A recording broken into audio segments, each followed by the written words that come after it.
বাংলাদেশ কিংবা যে কোনো দেশেই গণ অভ্যুত্থানের মাধ্যমে গঠিত সরকার অবশ্যই জনগণের সরকার। তাই জনগণ অন্তর্বর্তীকালীন সরকারের প্রতি সহযোগিতা অব্যাহত রেখেছে, রাখবে।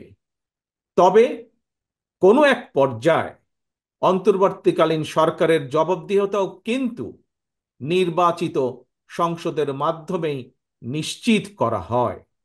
সুতরাং জনগণের রাজনৈতিক ক্ষমতায়নের মাধ্যমে একটি নির্বাচিত সংসদ এবং সরকার প্রতিষ্ঠায় অন্তর্বর্তীকালীন সরকারের সকল সংস্কার কার্যক্রমের প্রথম এবং প্রধান টার্গেট হওয়া জরুরি। এজন্যই আমরা মনে করি অগ্রাধিকার ভিত্তিতে জনগণের ভোটে নির্বাচিত প্রতিনিধিদের দ্বারা জবাবদিহিমূলক সরকার এবং সংসদ প্রতিষ্ঠার লক্ষ্যকে সামনে রেখেই সংস্কার কার্যক্রম এগিয়ে নেওয়া দরকার। কারণ জনগণের রাজনৈতিক ক্ষমতায়ন ছাড়া সংস্কার কার্যক্রমে প্রক্রিয়ায় জনগণের সরাসরি সম্পৃক্ততা ছাড়া উন্নয়ন, গণতন্ত্র কিংবা সংস্কার কোনোটিকেই টেকসই কোনোটিই টেকসই এবং কার্যকর হয় না। একটি অবাধ, সুষ্ঠু এবং নিরপেক্ষ নির্বাচনের মাধ্যমে প্রতিটি ভোটারের ভোট প্রদানের অধিকার নিশ্চিত করে ভোটারদের কাঙ্ক্ষিত প্রতিনিধি নির্বাচন করার অধিকার প্রতিষ্ঠার মাধ্যমেই জনগণের রাজনৈতিক ক্ষমতায়ন নিশ্চিত করা সম্ভব।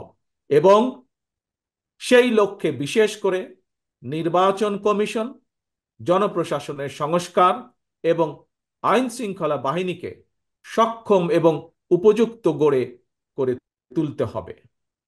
অগ্রাধিকার ভিত্তিতে পদক্ষেপ নিতে হবে। অন্তর্বর্তীকালীন সরকার ইতিমধ্যেই বেশ কিছু ক্ষেত্রে সংস্কার কার্যক্রম হাতে নিয়েছে।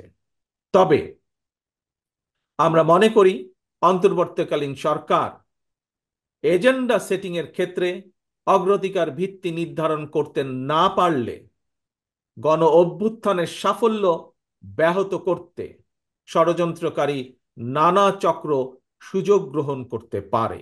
এবং এরই ভিতর এর কিছু কিছু আলামত আমরা দেখতে পাচ্ছি। প্রিয় দেশবাসী, এবারের গণ অভ্যুত্থানের চরিত্র অতীতের যে কোনো গণ অভ্যুত্থানের চেয়ে ব্যতিক্রম। কেন ব্যতিক্রম?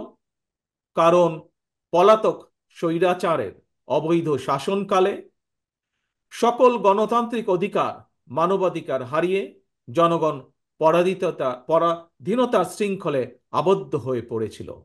এমনকি হুমকির সম্মুখীন ছিল দেশের স্বাধীনতা ও সার্বভৌমত্ব। তাই এবারের গণ অভ্যুত্থানের মধ্যে দিয়ে কেবল মানুষের অধিকারই প্রতিষ্ঠিত হয়নি, দেশের স্বাধীনতা সার্বভৌমত্ব রক্ষা পেয়েছে।